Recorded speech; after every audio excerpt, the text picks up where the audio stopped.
Okay, it's okay.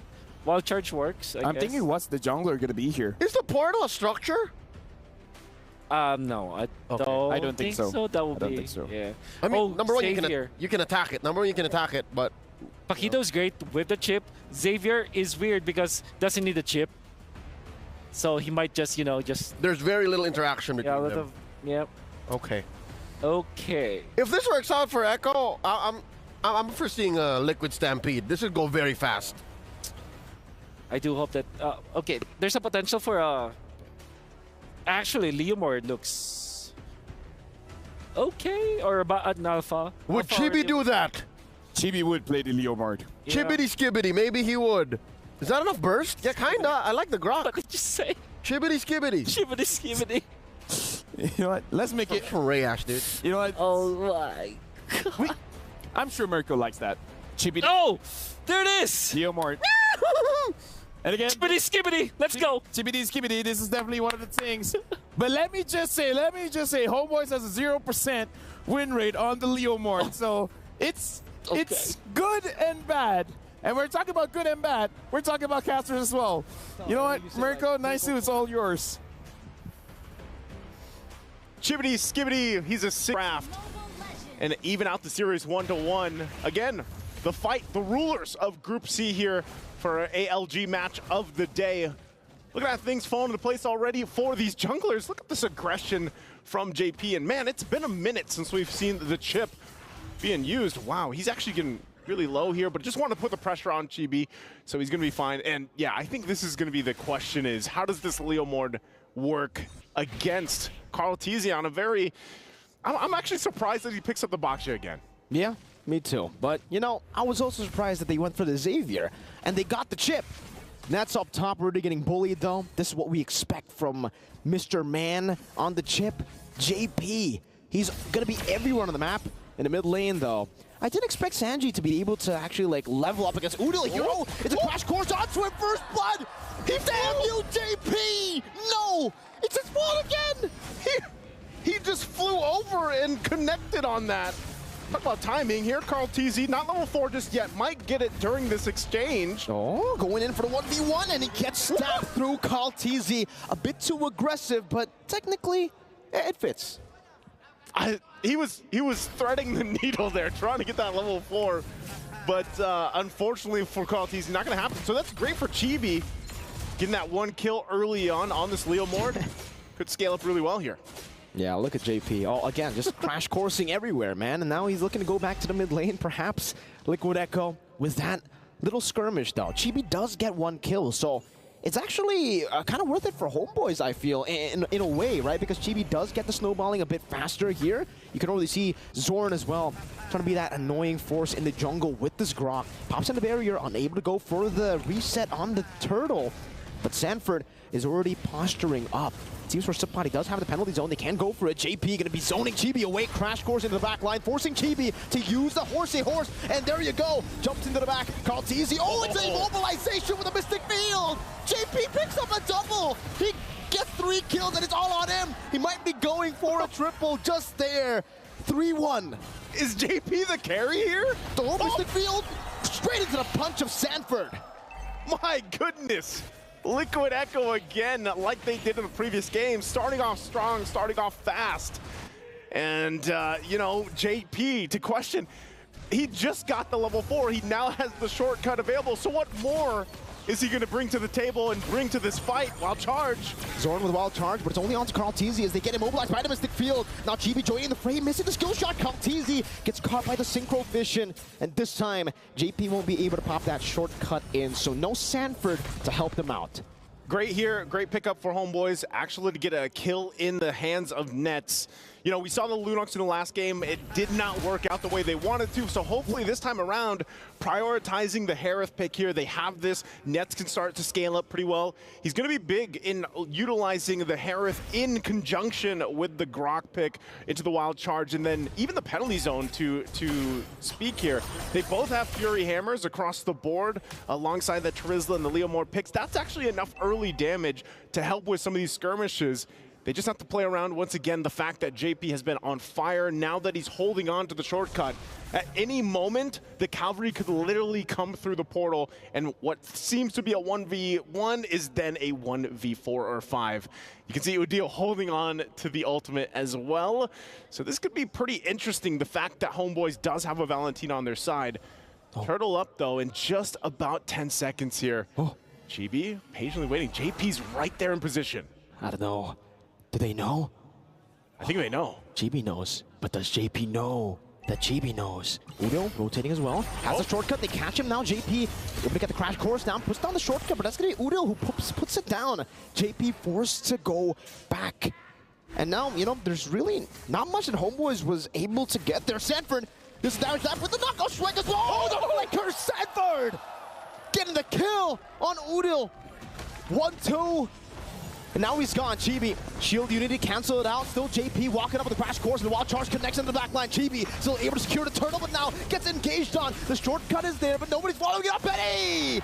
With the help of the dawning light, Benny again with the light can pounce under the tier 2. In the 4th minute of the game is the Liquid Stampede that we were talking about. Benny's still able to escape on the knockout strike. Nets gonna be knocked up. One last shot should do it, but he's still able to escape right now. JP and Sanji again. It's back up.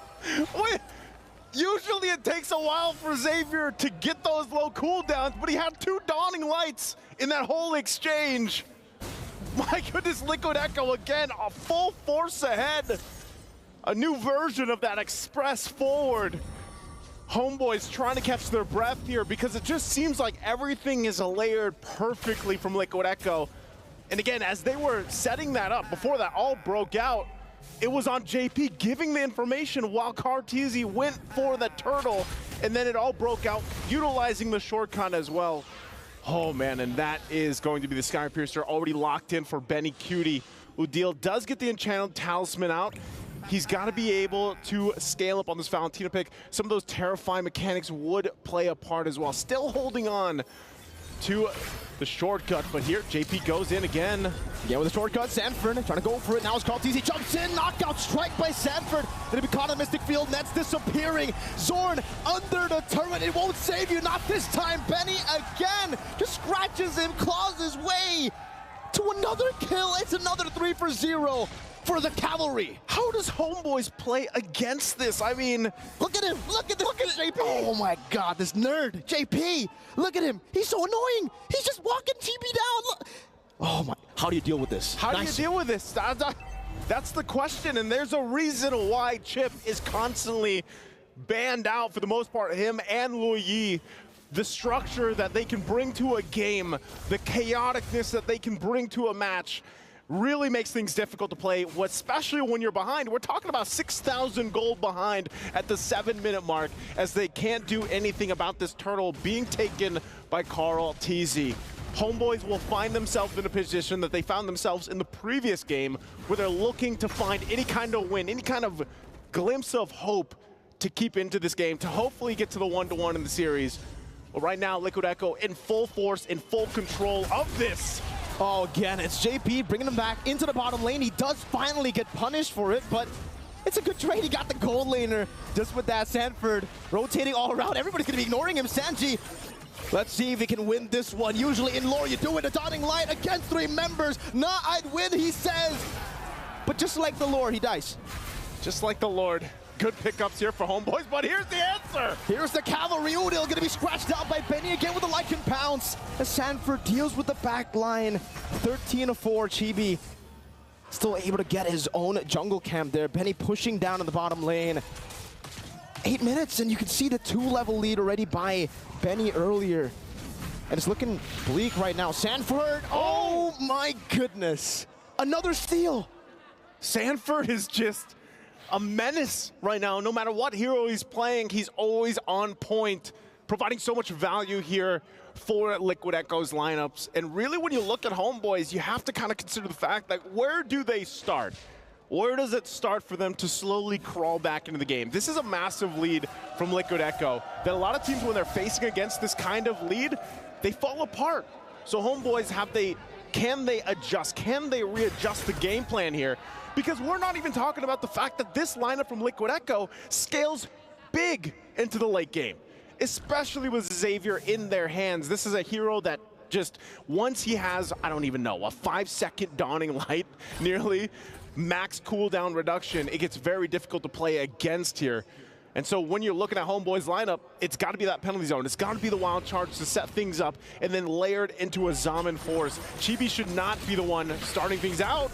1v3, Sanford still able to escape with a shortcut as well. Now JP puts the shortcut. The cavalry comes down with the flanks, and it's Benny who returns the favor. Nets is down, so is Udil. And next, it's going to be Supat on the chopping block. Still a barrier, as Benny doesn't care. He dives out of the tier 2. So looking for it, gets shut down under the turret. Sanji looking for the Mystic Field. Chibi still able to run away as JP pops the crash course down. No further engage.